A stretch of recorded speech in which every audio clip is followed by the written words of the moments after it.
दोस्तों, लद्दाख भारत के लिए सैन्य रूप से और राजनीतिक रूप से सबसे महत्वपूर्ण राज्यों में से एक है। लेकिन आज के समय में लद्दाख में राजनीतिक माहौल बहुत ही गर्म हो रहा है, क्योंकि क्लाइमेट एक्टिविस्ट सोनम वांगचुक और उनके साथ लद्दाख एपेक्स बॉडी और कारगिल डेमोक्रेटिक अलायंस के उनके समर्थकों के द्वारा 21 दिनों का उपवास और प्रदर्शन शुरू करने के बाद आज 2 सप्ताह समाप्त होने को आ रहे हैं, लेकिन कोई भी समाधान अभी तक नजर नहीं आ रहा है। सोनम वांगचुक लद्दाख को संविधान की 6ठी अनुसूची यानी कि 6th शेड्यूल में शामिल करने की मांग कर रहे हैं, जिससे लद्दाख और कारगिल ऑटोनॉमस काउंसिल को संवैधानिक दर्जा मिल जाए और जिससे उन्हें ग्राम प्रशासन और वन प्रबंधन जैसे क्षेत्रों में टैक्स लगाने की और कानून बनाने की अनुमति मिल सके और साथ ही साथ लद्दाख जैसे इकोलॉजिकल सेंसिटिव एरिया में इंडस्ट्रियल और माइनिंग संबंधित कार्यों को रोकने में मदद मिल सके। इसके अतिरिक्त इनकी यह भी मांग है कि बौद्ध बाहुल्य लद्दाख और शिया मुस्लिम बाहुल्य कारगिल को अलग अलग पार्लियामेंट्री कॉन्स्टिट्यूएंसी यानी कि संसदीय निर्वाचन क्षेत्र दिया जाए। तो आज हम इस वीडियो में यह जानने की कोशिश करेंगे कि वाकई में आखिर ये 6ठी अनुसूची यानी कि 6th शेड्यूल है क्या और सोनम वांगचुक की क्या क्या मांगे हैं, और साथ ही में यह भी जानेंगे कि क्या इन मांगों की पूर्ति की जा सकती है और अगर की जा सकती है तो इसके असर क्या होंगे।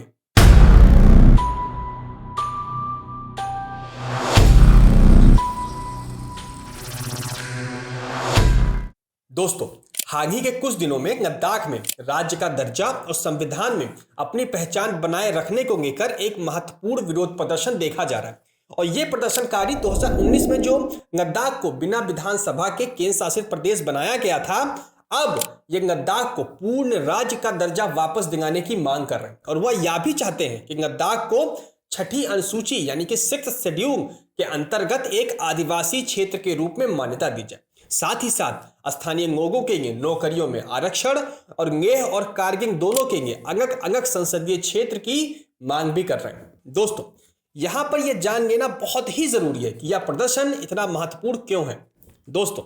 लद्दाख भारत का सबसे महत्वपूर्ण हिस्सा और लद्दाख को खास बनाता है इसका रणनीतिक महत्व यानी कि लद्दाख की अवस्थिति। दोस्तों, लद्दाख भारत, चीन और पाकिस्तान सहित इसके पड़ोसी देशों के बीच एक बफर जोन के रूप में कार्य करता है और लद्दाख क्षेत्र में चीन और पाकिस्तान के साथ चल रहे सीमा विवाद भारत के क्षेत्रीय अखंडता और संप्रभुता की रक्षा में इस राज्य के महत्व को दिखाते हैं और ऐसे महत्वपूर्ण जगह पर प्रोटेस्ट होना भारत की रणनीतिक महत्व के लिए बिल्कुल भी अच्छा नहीं है। और देखने वाली बात तो यह है कि हमारा मेन स्ट्रीम मीडिया ऐसे महत्वपूर्ण टॉपिक को छोड़कर यह दिखाने में व्यस्त है कि सीमा हैदर सिटीजनशिप अमेंडमेंट एक्ट लागू होने के बाद कितनी खुश है। दोस्तों, मीडिया की बात तो अब हम लोग छोड़ ही देते हैं, क्योंकि इन सब से कुछ भी उम्मीद करना आज के समय में बेकार ही हो गया। दोस्तों, यहां पर आगे बढ़ने से पहले हम ये जान लेते हैं कि आखिर ये 6ठी अनुसूची है क्या। दोस्तों,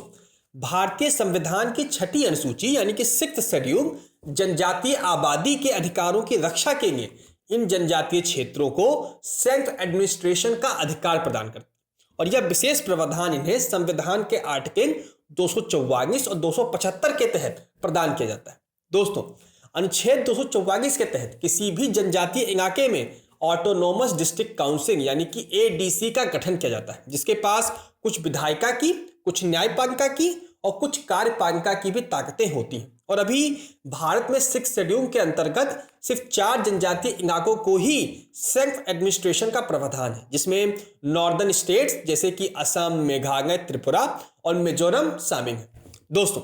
इस विवाद की शुरुआत जो आज लद्दाख के निवासी कर रहे हैं, इसकी शुरुआत 2019 में तब हुई जब आर्टिकल 370 को हटाया गया था और उस समय जम्मू और कश्मीर का पुनर्गठन किया गया था। दोस्तों, जम्मू और कश्मीर के पुनर्गठन के बाद लद्दाख को बिना विधानसभा के केंद्र शासित प्रदेश के रूप में बनाया गया था और इस परिवर्तन के कारण निर्णय लेने की प्रक्रिया, लोकल फ्रीडम और उसके साथ साथ पार्लियामेंट्री रिप्रेजेंटेशन के नुकसान के बारे में बहुत सारी चिंताएं उस समय व्यक्त की गई थी और इस स्थिति को लेकर पहले की स्थिति से आज के समय में लोग इसको कंपेयर कर रहे हैं। दोस्तों, जब लद्दाख जम्मू और कश्मीर असेंबली का हिस्सा हुआ करता था, तब उस समय लद्दाख के पास जम्मू और कश्मीर की असेंबली में 4 मेंबर और लेजिस्लेटिव काउंसिल में 2 मेंबर हुआ करते थे और इतना कम रिप्रेजेंटेशन होने के बाद भी लद्दाख ऑटोनॉमस हिल डेवलपमेंट काउंसिल, जो कि एक इलेक्टेड बॉडी थी, यहाँ के सभी कार्यभार को संभालती थी। लेकिन जब से लद्दाख सेंट्रल गवर्नमेंट के अंदर में आया है, लद्दाख के लीडरों का यह कहना है कि लद्दाख ऑटोनॉमस हिल डेवलपमेंट काउंसिल जो थी बस एक नाम की संस्था रह गई है, और बाहरी लोग जिन्हें लद्दाख के कल्चर के बारे में बिल्कुल भी समझ नहीं है, वह अब लद्दाख के लिए फैसले कर रहे हैं। दोस्तों, जम्मू और कश्मीर राज्य के हिस्से के रूप में लद्दाख को पहले आर्टिकल 370 और अनुच्छेद 35A के तहत एक विशेष दर्जा का विशेषाधिकार प्राप्त था। लेकिन अब लोगों को यह भावना है कि जब से आर्टिकल 370 को हटाया गया है, उन्हें नौकरियों में कोई भी सिक्योरिटी नहीं है, और इसका सीधा मतलब आप रिजर्वेशन से देख सकते हैं। और दिन पर दिन इन सभी लोगों में ये चिंता और भी ज्यादा बढ़ती जा रही है कि अगर लद्दाख यूनियन टेरिटरी बना रहा तो यहाँ का कल्चर, यहाँ की भूमि और यहाँ का वातावरण को पूरी तरीके से बर्बाद कर दिया जाएगा। दोस्तों, अगर बाहरी रूप से देखा जाए तो ये सभी मांगे बिल्कुल जायज है, और इन सभी मांगों की यदि हम आपूर्ति कर दें तो लद्दाख के कल्चर को हम बचा सकते हैं। लेकिन दोस्तों, ये जितना आसान हमें और आपको दिखता है ना, ये उतना आसान बिल्कुल भी नहीं है। इन मांगों को पूरा करने के लिए कई सारी कानूनी और प्रशासनिक बाधाएं भी हैं। दोस्तों, हाल ही में गृह मंत्रालय ने लद्दाख को छठी अनुसूची यानी कि 6th शेड्यूल में शामिल करने के लिए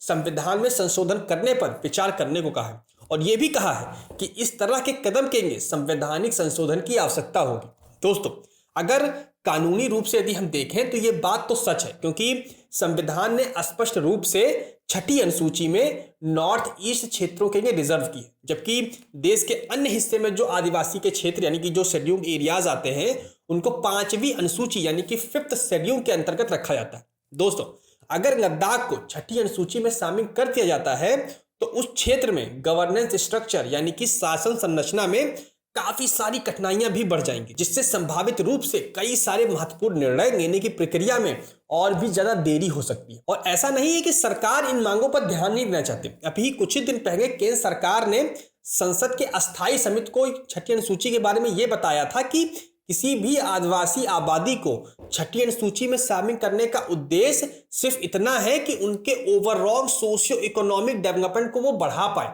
और इसी के तहत यूनियन टेरिटरी के अंतर्गत आने वाले लद्दाख जैसे इलाकों को पर्याप्त मात्रा में केंद्र सरकार के द्वारा फंड्स भी मुहैया कराए जा रहे हैं, ताकि लद्दाख जैसे कई सारे क्षेत्र अपने डेवलपमेंट की जरूरत को स्वयं पूरा कर सके। और जहां तक बात रही नौकरियों में आरक्षण की, तो हाल ही में राज्यसभा में एक रिपोर्ट पेश की गई थी, जिसमें लद्दाख प्रशासन ने हाल ही में सीधी भर्ती में अनुसूचित जनजातियों के लिए आरक्षित जो 10% सीटें थी उन्हें बढ़ाकर 45% कर दिया था, जिससे आदिवासी आबादियों को उनके विकास में बहुत सारी मदद मिल सके। दोस्तों, केंद्र शासित प्रदेश होने के कारण लद्दाख में सड़क, हवाई पट्टी और कम्युनिकेशन से जुड़े इंफ्रास्ट्रक्चर के विकास के लिए बहुत सारा निवेश किया जाता है। लेकिन अगर छठी अनुसूची के अंतर्गत लद्दाख को यदि हम रख दें तो भूमि उपयोग, संसाधन उपयोग और वहां पर बाहरी कंपनियों के द्वारा इन्वेस्ट करने पर भी रोक लगाया जा सकता है, और या फिर लोकल एडमिनिस्ट्रेशन के द्वारा रुकावटें भी पैदा की जा सकती हैं। और सिर्फ यही नहीं, लद्दाख का यदि हम रणनीतिक रूप से देखें तो इसका महत्व इतना ज्यादा है कि यदि ऐसी कोई भी बाधा उत्पन्न हुई तो ये भारत के संप्रभुता के लिए बहुत ही बड़ा खतरा बन सकती है। और हम सब ये बात मानते हैं कि अगर वहां पर अनकंट्रोल इन्वेस्टमेंट को अलाउ कर दिया गया तो ये भी हो सकता है कि वहां पर नेचुरल बैलेंस भी बिगड़ जाए, जो कि वहां के लोग ऐसा नहीं चाहते। दोस्तों, लेकिन लद्दाख ऐसा इलाका है जो कि भारत के सबसे बड़े दो दुश्मन चीन और पाकिस्तान के साथ अपना बॉर्डर साझा करता है, और इन सभी जगह पर इंफ्रास्ट्रक्चर डेवलप करने के लिए लैंड की रिक्वायरमेंट होती है, और उसके साथ में सैन्य उपकरण रेगुलर बेसिस पर यहाँ पर फ्लाई करते रहते हैं। तो अगर भविष्य में कभी भी इन दोनों देशों के साथ कॉन्फ्लिक्ट का सिनेरियो बना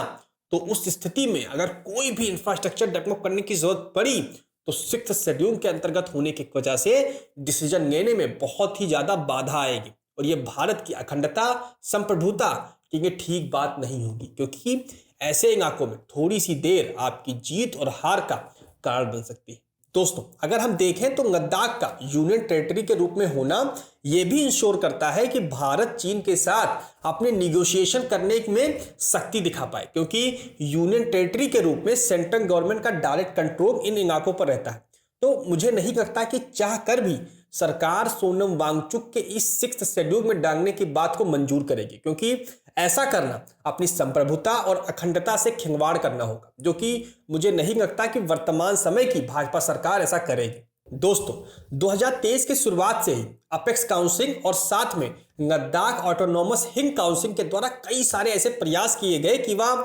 लद्दाख को 6th शेड्यूल में लेकर आ सके, लेकिन मिनिस्ट्री ऑफ होम अफेयर और लद्दाख में प्रोटेस्ट कर रहे लोगों के बीच में बार बार बात होने के बावजूद भी इसका कोई भी हल अभी तक नहीं निकल पा रहा। दोस्तों, अगर हम संकीर्ण अर्थों में इन सभी को देखें तो ना तो 5वीं और ना ही 6ठी अनुसूची को